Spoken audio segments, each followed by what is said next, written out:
Obahi bebre ano poku are no mawa no asante kotoko no so ne ebedi akwa aboabo ho etuo ne to na sakra abo ankwa ye de etiri beto ho asem ne frititio efrititio odmankoma ya satna sibiem ye da se da ne da wonya bre na wo hwe na nne yenya ye papa bi a otwede mponyankopon de na dom yen saa bre a wo bie bie ne me ye hu ne ma wo ye osenkani wo ye bosomfo from yaw no nsi okoje amai enenne ye ne na hia wo hwe oti ne de wo ye mahyew wo ye osenkani saa ye bosomfo enenne ye ne ba bebo nkomo ase na nanu yi bibi a kire na efa 2024 elections no ho MPP say a break the 8 empanyifo magina ayedu ena NDC nso say one sa ede former president John Dramani Mahama esa eba na osankani kire mu say enema wo hu no wo wie mu no enye MPP enye NDC nemomu no eyamamu fufuro kura enkansuo denka agya no eno enna nananom ede ebabiem yetienzi sansem bi say de enke de tate say ka say MPP na ebeba NDC na ebeba nsuwe de ankwankofa ho sa yantena se ni hu nkoma enye ye me de me pasem gidi ye so nso pasem sa me de ede maame fozia me osankani atena se ne emfa dusua no emfa entoam so se Ghana nya 666 6 ne yemiensa 6 Marchi ena Ghana enya 66 years saya no so eka bibi yenim o ena miensua mom osankani me mo atena se ya ye ho son me pacho na apomu adum na asase ya efo kokoku a me na esi ne sui eno abra kobra epokese odumankuma owia odumankuma osrane odumankuma ensoma efie pie besin kwato efie tifin besin kwa na afo ohumi omadaroma me ho de den te setete botan aka ne aka bi pe se oman a metimu ebe fa ne ntoma pa efura te se de mafra nwure na makuma atomiyem eno pani ade aka na ntoma fufuo ye osenkeni odumankuma ede ade bi acheye me fasa akonya we su na machia maame fozia ahwefo ene netiefo mo station okra den Alandu Media ahwefo etiefo babia mo bia no nchia emu ye den na mafasa akonya we su achia krobia da bi o bepejamu na mabom mu ase ama krobia asante kotoko hene ate kokoso sanko fatete no kra busua manyina ba bi obia no obia ntam kutu na yeba obia joso mama aden na fita yesi ebibifuo ya hodin bi woyemu omo se eye fita eni tuntum na nipa bebrenti ase ane ya hodin odumankuma nyankropon de maye no eye fita eni tuntum usa na unyi ba utinwi eye tuntum unyi dum pempenso bia na fita na ba adentina fita ni tuntum ane enu na ye ya hodin eti menya imfie eduesia ene ne na otwemienu pepepe a menya imfie eduesia ure imfie eduesia eye meda ma se meda so wa hodin na me ni national health card enti fufuo we no adenti na wafi adenti ena mafra fufuo efise ye wo abadoma opie free o maami yemu ayedwa ne wie ya ye de ne to enwura wo se enwura wo bodin no be so wo mo edin no se de kasa na wusu tie enyura ejuraw nti nwura no yenye free say ye odi kan ho pa ejuraw sa enyura we ne din ba kon so e de krada enti wo krada no se wo fa fufu na was 2024 MPP say omo break 8 NDC eba so say omo back na wo say nye MPP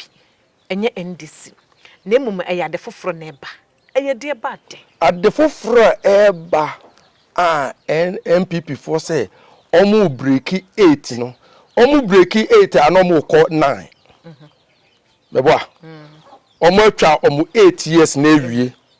etu omo free 8 omo ko 9 digit sa 9 digit no ena na hinie time aso 9 digit ahini no 9 digit na yede eba enu akaniye ewo wi ase no say ye kan free baako na akopem enkron na odumankuma nyansan mu ni nimdie mu no wa ma ewiase ne ebre bi akodu baabi ama ebre no enie nientia MPP fo prese on beko 9 no time na so dientia sesia babia wabetumi ye fra hanom bosontwe boson anwotwe district ana wabetumi bibi ba besia na saa na hyehye enti Ghana enya mfie eduesia insia na bribiano aden na Ghana enya ne fa ahudie ewo da etoso insia so na empanyimfo maku insia bi nso so ende trans dwene se omde oman wei ebekọ ombeji oman na efi eye enkwase broni kokọ aden na omkọ ye nipa insia na ekoto da etoso insia pepepa yedinya oman fa ahudie enti 6 March wei mama me kwana eya memfa brofo no mempese meka brofo 6 March wei eka emfie duesia na Ghana enya no ho a na che se abeye 666 sansem wei yete ho asem wo bra ne yesua se ewiase ikọ ewie ya sika bi bebe wiase eye 666 na wo obedi bi no unko osra hinim be ba je nya nokre be ba cho you only di sem 13 verse number 18 ne e ka kire se aha na nyansa wo de wo adwene ne mu aboa ne nkontanto ano nipa nkontanto ano na nkontanto ano ne ye ahensia eduesia insia enti ahensia eduesia nsia no eno na ye 6 of this month 6 March obani mos me da to so nsia eno na tumu Ghana enya emfie aduesia nsia bra Ghana de ye ho efiri eya abrofo kosiko konsem enti ho asem na kire na eke eno na omakodu dia behye book num enti Ghana ye duru mu sese na ye wo 666 na Ghana nya independence was 6 March mu Ghana nya 66 edie ne besi wo man won say eto saa no o say aha na nyansa wo do wo adwene no emu aboa ne nkontanto ano nipa nkontanto ano ne nkontanto ano ne si ahensia eduesia eti o ba be ye nkontaa bi ewa ha enti insia no insia miensa no ebe ma odu nwotwe na baako ene nwotwe no na abe ma o mamenti asiye yes I wo se ensia 666 no o de o se buaboa ne kontanto ano na ye nipa kontanto ano enti Ghana eto 6 no na Ghana nya 66 no abeye 6 na ahodo miensa since ahodo miensa no na wo beka abom na abema wo dunwotwe no enu so ba beka baako ene ngotwe na abom na abema wo nkron a MPP fo prese ombe break 8 ombe kona enyomo a bibi na eba besi eti ana ewe no odumankuma osoro asase ya ehum ni eham ene me kasa no mo se osenkani ebre naso se Ghana ebenya ne fa ahudie sonku na wo ye osomafo kese pa amanfo oka na enso so eyewo ene yeyiwu eti na MPP 4 person break no enye keke na mu eye enhyehyeye enti ewiase na yewo no omo se yewo 9 planet ene wo wiase planet no babia enkwawo a nipa timitinem eya ha enti enu flo no mu a na yaba oba ode bosomesan na nyinsan nkron na ato na MPP 4 no person 8 no person break ko 9 no eye 1 and 8 e kan bomu a e ba be ma 9 enye keke me pa cho go ko sa akane tete no na eye amantam nkron na eye 9 regions na enye 10 ansa na nkroma ete eye mentifia po ema soro hono no medase Burkina hono e de ba be ka ho medase amana ba be yedu medase enti na eye amantam nkron odumankum nyankopon na hyehye ufro no mu a na ho be hunu se owu amana na yede yetum kura no eye anamon insia etifine anafo no eye anamon miensa enti miensa ne nsia eye nkron miensa nsia ane nkron na ato na omu pese omu break no 8 na omu pese omu break ko 9 no enye keke yo enti eflo no mu a osagefo kwa me nkroma oto apem na abakosan kire se oto ne maame maso nkron sana me mate no ena obedi go Ghana so infie emako nkron odi every 1957 to 1966 9 years pepe eseto everyone ena yebenya se akwesi de afinu mu nyina krampo no eye emako edu eye mako nkron akwesi de ye mako nkron e wa afinu mu nyina facho ufuro no mu a se ye chi onipa na o ya asonden ne ye de ne koto prison na ye ma no afi baako a aban efa bosom miensa na onipa na ofum ye no ne ya ma no bosome nkron na omu pese omu kọ no enye omu a omu nto ombo ase efuro no mu a intutusu dudu odumankuma nyankopon de ma ye nkra no o se nipa ye mfa nkron ye ma ne baako aden na nkron na me ba so me pa cho efuro no mu a oba owo baako mienu miensa enan enum nsia nson nwotwe nkron esanko jai na otrai no de baako kan pa oba no yebu ni se oye oba tan papa intiesi ye twa odwan ya ma ne bedu dwan adin na yi odwan after 9 mami eja ye ti etu ayenso no ekita nkron weni nkosia weni ase tokro mienu ohwinum tokro mienu ayesen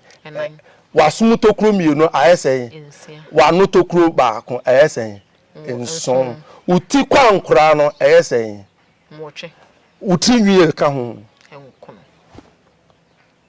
enti enkona MPP pese break kono enye omo a eye ahimie bi na enkono na wachechi mu no ekire se ewiemu na ewo ho no ni oso no okron no ye nkron no onu na oba be di wi ase susisisi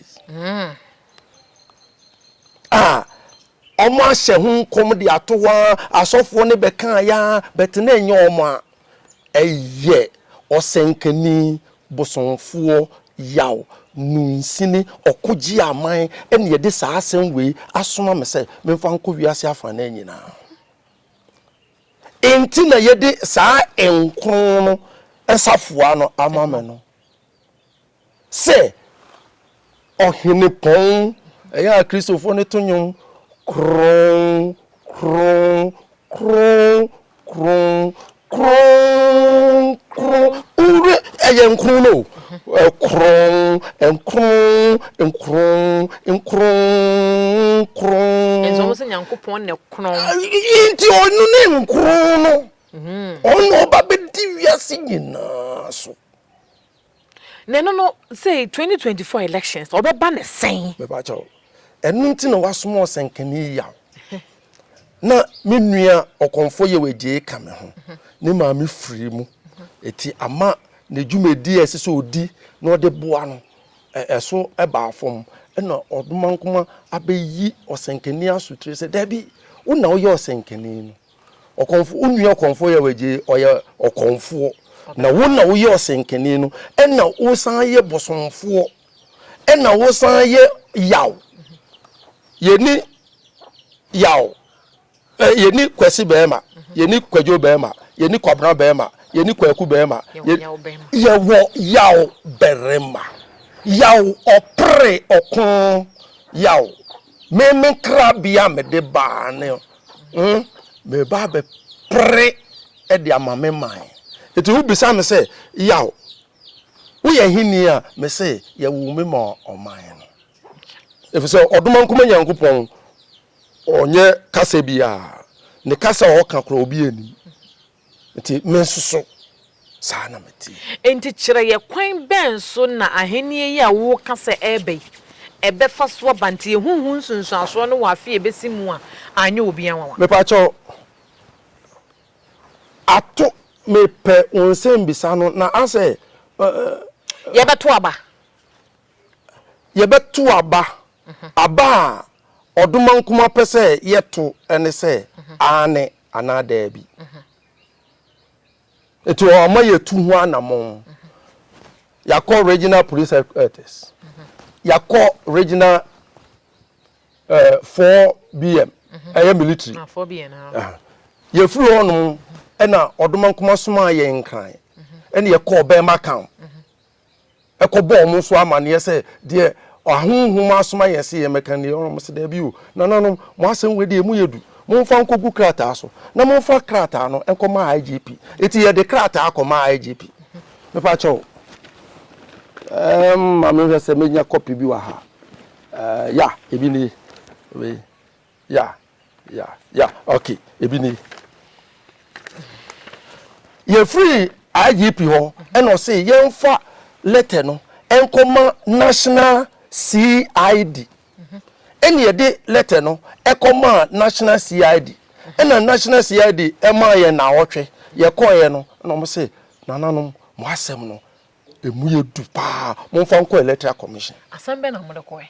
na ewo krata se de be ye tiefo be hu ni yie ni asem no ye kuruchire gu ha na asem na nkasa ne tini ne nan nyina etese me pa cho kan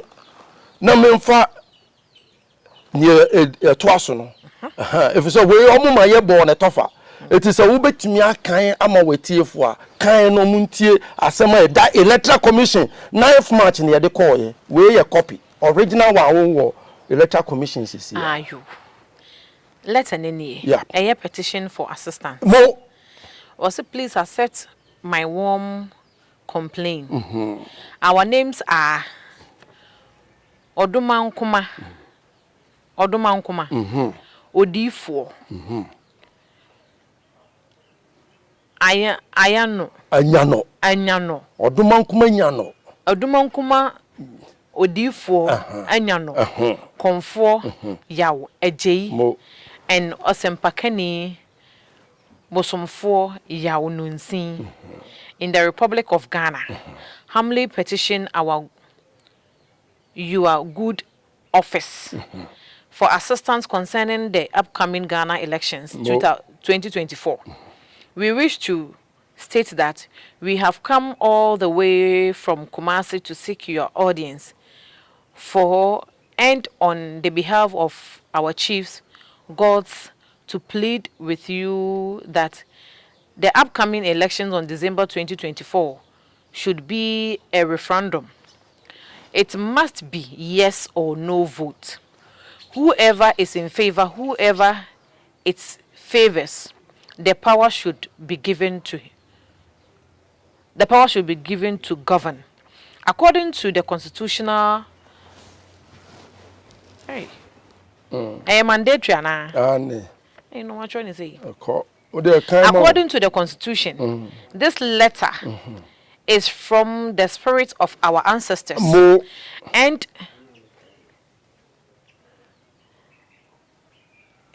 the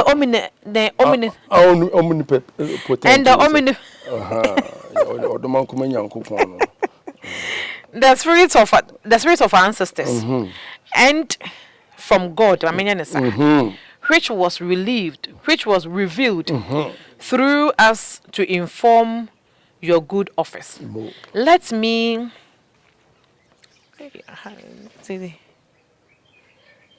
what kind? I feel the kakra. Okay. Let me ask. Okay. Also, let me add this. This petition is plead from the chiefs and gods, so kindly circulate it to all appropriate quarters and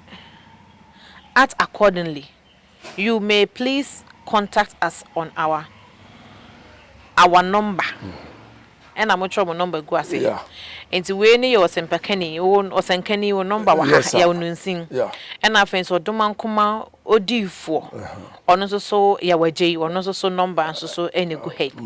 It's not a way no eya na mo a mutu ya mo de call petition na mo pesa aba na yes or no. Yes. Into when you ko komotin kwa shada ka mun ko to be. Na mo sha we ya mo de akosa we petition na mo de akoma eye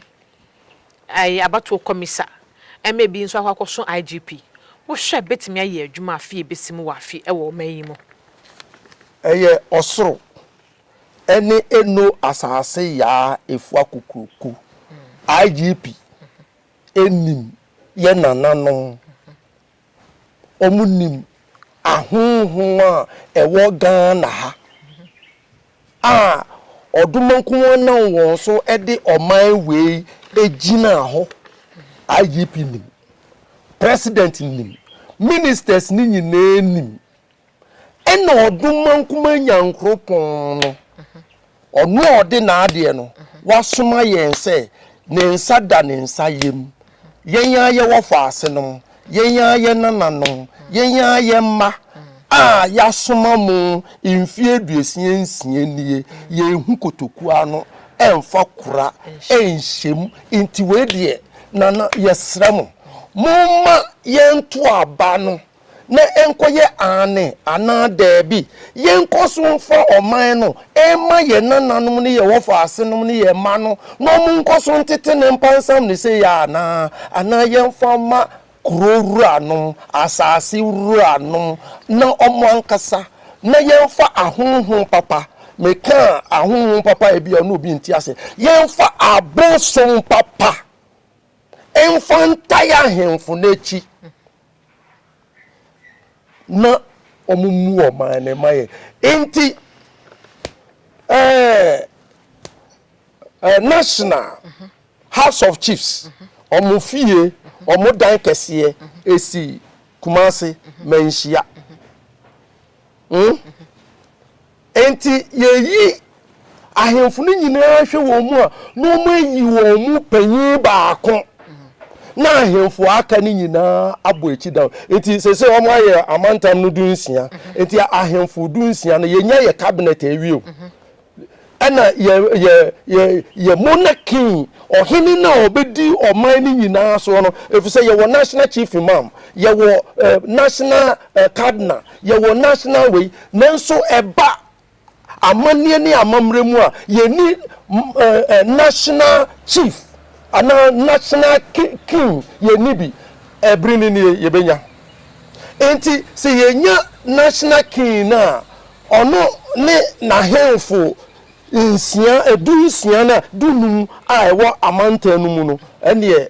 kofodi ahene we de manusi sumra so we enyam na mechiche post na mo me de ye mfato ho kofodi ahene yi wo na wo ba we road minister kofodi ye wo obotabri ye mfa bible nkantam ye mfa Quran ye mfa cross na mo ye de obotabri na odi densu yaw ono so owo etiwa forest nim na insu ba ku bi so ho ye fene insu kwaw na enu abra kobran enu na wodi insu nyina ye aduane na wamfa na ntumu a aduane na enye de yes I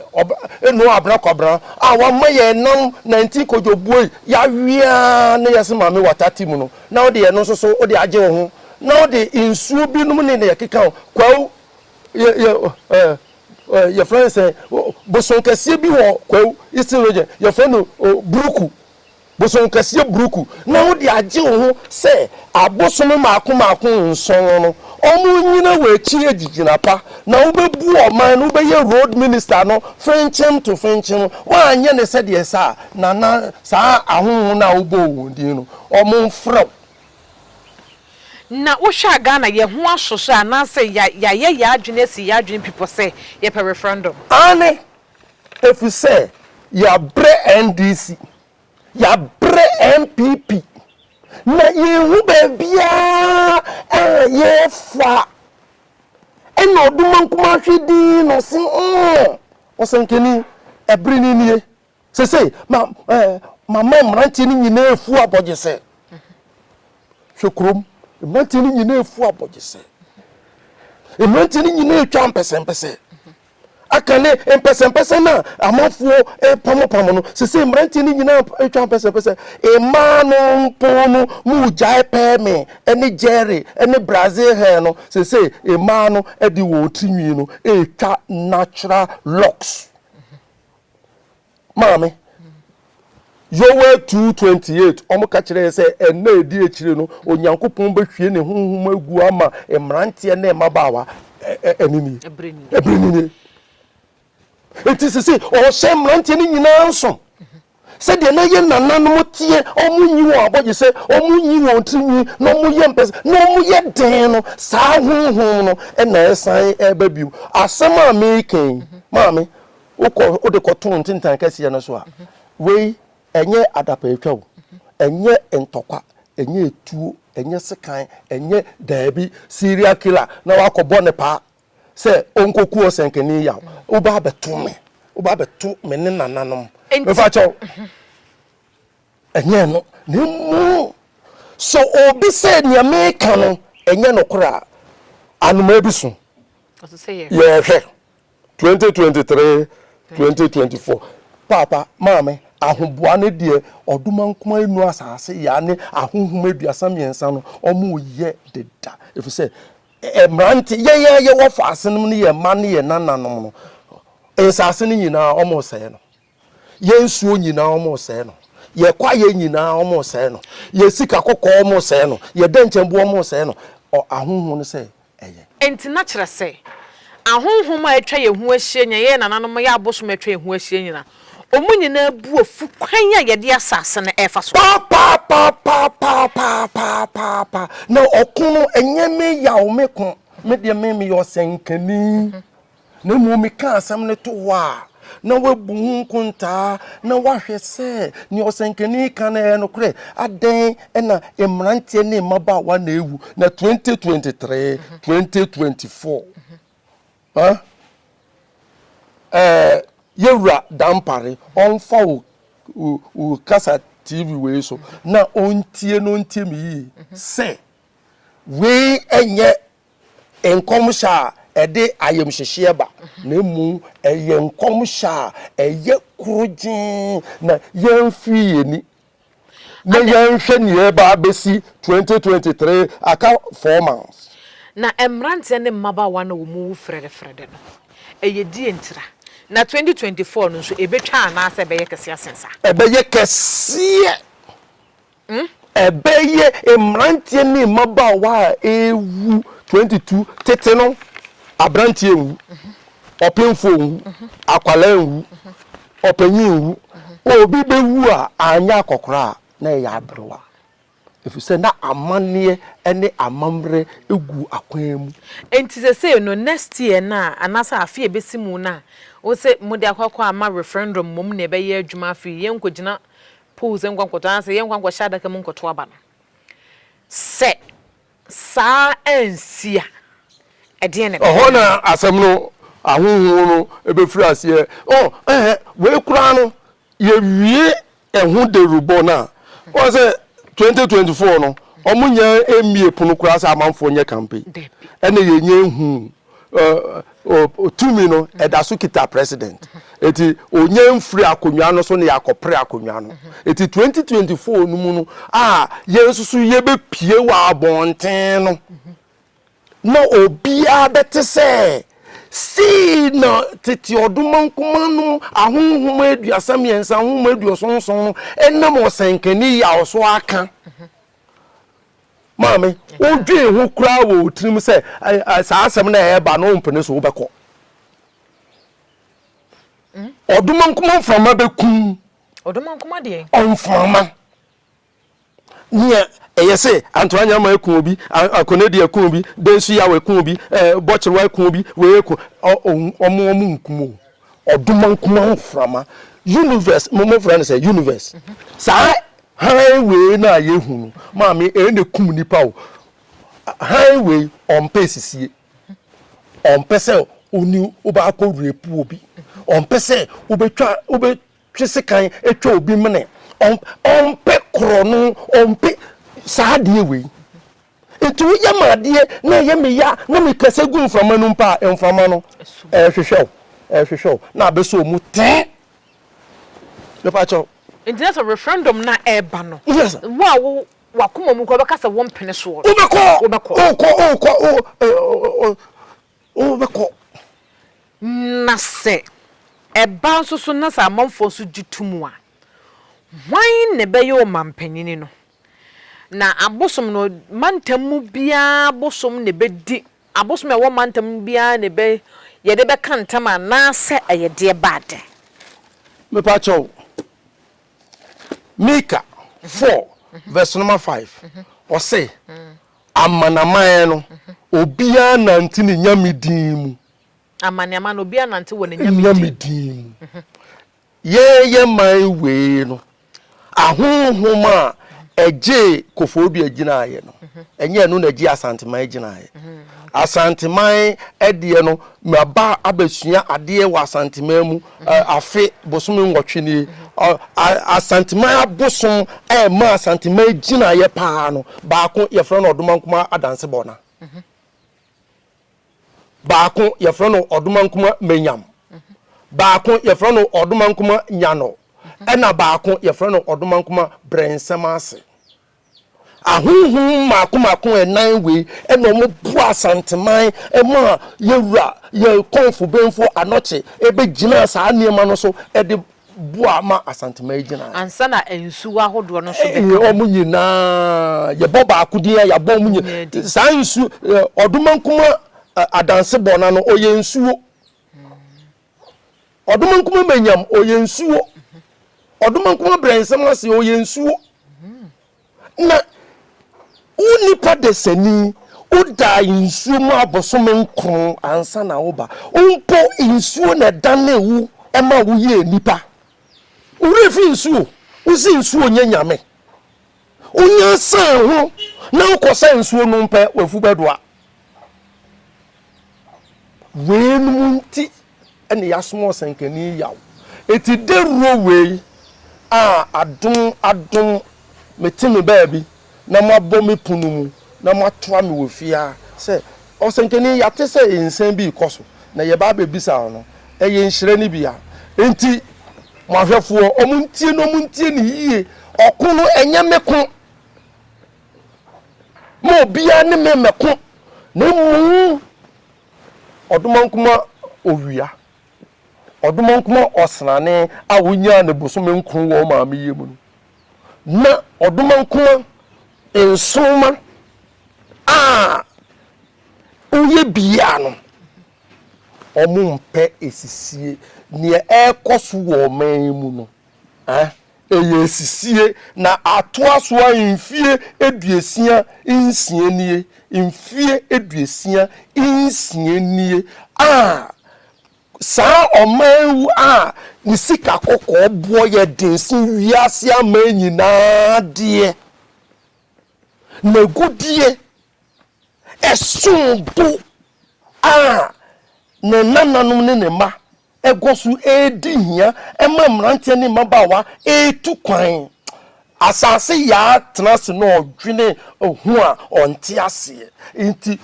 wasore we kuma betumunya hu se ye ono na okum no nipa bebre adwen ko so se ye odomankuma mframa na ompe esisie ompe na ada nti amanyofo eni kwasi broni amamuo no adada yen ache eyo nsuo toye ena yenhu a yantia ade chen ya efomafo no yehu se kwasi broni amamu a de ba yemamu no ameboa yen nti odumankuma nyankopon a omka kire yen se na hinie ahinie papa no wo yenhu no oyo hene nti osei omu churo bre yen no omu beka kire yen se Yesu Kristo ba ye no obeka se mon sakra ma adwen na osoro ahinie na ayeden aben omu kusu omu kana na omu ko bisa ne se Yesu Kristo o si ahinie na aben ahin o si ahinie ne ma se ni tua na emu nyankopon ahinie no mumu na ayeden ewo mumu na ewo Luke 20 verse number 17 and 17:20 Luke me pacho eni Luke 17 ye tumre a ni ya kire oni Farisifo ni bisa na se da ben na nyankopon ahinie no beba no buase won se nyankopon ahinie emma se enitua na nso won ka se hwe ha ana eho na hwe nyankopon ahinie no mumu na ewo enti na je se na ye kan ade to so enkono yade bi a ewo nipa brabo mu enkono nyankopon de bo eye wiase nyina enkono nyankopon de kyehye nipa obeba bedi asase so nipa kese bi obeba wiase oba ya de kese bi aye enkono so enti Ghana ha enkono no eye den ne maye enkono no enna ekronsi ni nyina enti Ghana Gold Coast Ghana me kan Ghana na me mfanko sika kokko man no me pese me kan Gold Coast o say sika kokko man we no enkron a eson ne bu no ono odi ba be di wiase nyina so enu ne kron ese entro ni nyina na sa Ghana ya kasa ya so oden ho enya asoden bibi na firi soro ebete bayire ahomam ama bayire no amo akese anka aha oman we yepe omo bu ade omo esuru ade omo di ade ni omo di omumantemu ni a na nka ye oman we na nso kwasi broni be ka kire ye nse asase we kura no odomankuma be se no na ye be kosoro ena kwasi broni no obeka kire ye nsa ade nwuma bi bre ye no onu die ni kuromu oye ho fe omo mbeka kire ye nse odomankuma kura so obese wiase no kura no omo kura afe no omo si aso dan a efe afe no omo sofuo epe v8 adem na wiase ba be say afena osofo eye project si dan ama ne ma ne yere ne ma afena sofo bie school afena sofo akoji nananu mu asase edi brother tuo eni na da kwan akoji nananom asase so onu no oba be bie school kapre susu ngita no asase kuro ni bi omo nti bibi ene free soro ebete ba yira homam na nka ga ye man we sika kokko man we ye bu ade feri ade papa na kakane obi ade tofo nkro obi mfa enti na chese 2024 ne die eya ade a oman ebeda adane awie odi hwe krum hwe ne ekoso oman num hey sese ensori nyina sese ye bi abona aka won asofo nyina aka won sese ensori nyina ho da ho sese obi ehu se asori kura no hwinim because sofo ho kire na yemfa correction bo nsi ho na yanyigi sika emfa ma sofo na asori ba ho kire ne dia ene yemfa empaibo yemo empaima no na odoma nkoma beboa no ayesisi anko man egudie no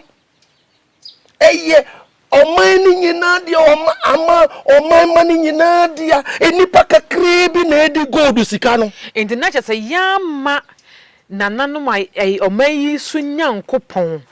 ani oman yi so no eno na akofa ehawa sesei sika no nipa dodo sika akakodi aye botoketu abi mu ampa pepe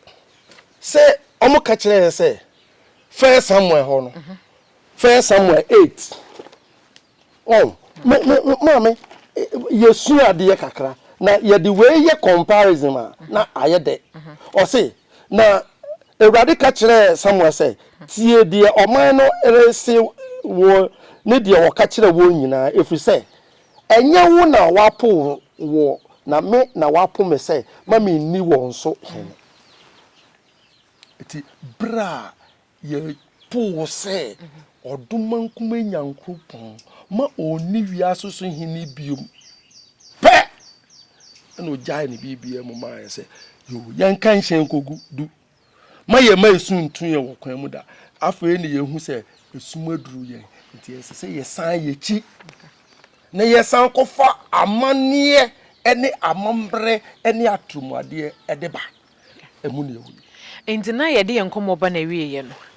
next year na sa fe besimu mo so mo be kono campaign as mo be bontoa aka mo nsama kira amanfo te se de MPP ni NDC fo ne be ya na anasa mako ka amanyokuo foforo bi ho me pacho meti hoi ya soma me amantam du insianum de da ye kokko du inkran ene ya san ba kumase eniema bi ene ye gusu aye twen a be boa ye ama yetimi asan tu ya na iti ye be ko 16 regions ni nyina kwesi broni se referendum akan kasa se ye freedom ay kasa ba akun ni nyina kire se obi ankope ne dom eti ba ma be ebe ma edom ni bi abekan abusua no ebi wo mu deda ena empanyimfo enipa yakọ won na so nyina no omu nyina nim se ane ebre na so nse se amanfo dodo na ani ada ho ana pa me wura so weni ada ho weni na wanka ho hwehwe me kira kwan obia ni ada ho sese obia brand this obia brand MPP nanka anka kira aboson from nowhere senkanya chi abosom na ode share ho na anko wini last 4 years last easy anko wini eti say oman no etwen ahi na enye obisa say eye hina na ye de ne be ye oman panyi enye ye de na nya oman panyi asem eye ahinie ti say the United Kingdom ewo Prince Charles onu no o take control ewo United Kingdom and to say yesu ye de no eye monarchy rule ese se ohene baako ahemfo ni nyina betai na chi no mo di etri nkan na no nche se ba bi fo mbe fa nkodi o na ye ma ne ye wo fa asenum mu twa fufu na mu di nam ye ti ko de hye yenum da bi o mu ni asase mu ni kwaye na wo tinkan se wo ye lands commissioner na wo timi makrata e won nkan se yemra etiwa forest mu nkotu sika kokko asase no dia mame asase nkasa beka eku your friend say man fo no eku won omo bubu ni abasa eku won owo a obeka sai ti asase eku o se ena modi atofuwo modi da atofuwo tete yenda da atofuwo ye beda se pa owo ne die e beto so aba ye beda se pa ne obra ni wadaja wanya e de amaye ene e ba ye besua de ye ne osenkani bosomfo yawo nunsin okoji aman ne bebo nkomo efa eye enisuade huna na se niema nananom ayi a kire won efa 2024 elections no ye ne bedi nkomo se ye be ko referendum eno ho nkratom ra hakoma eye abamu mpanyimfo abato komisa IGP ena afenso eye asrafo mo mahimu no ye ne bedi ho nkomo de besie ene de se ye ya so brachia de beto o man no eno ne abedi ho nkomo megye de se wo so asua ne mapi e de efrimu mesumesua ne mapi e de efrimu otwede mpo nyankopon ya adoma ye bese ahia wo hene ye da se pa anso pia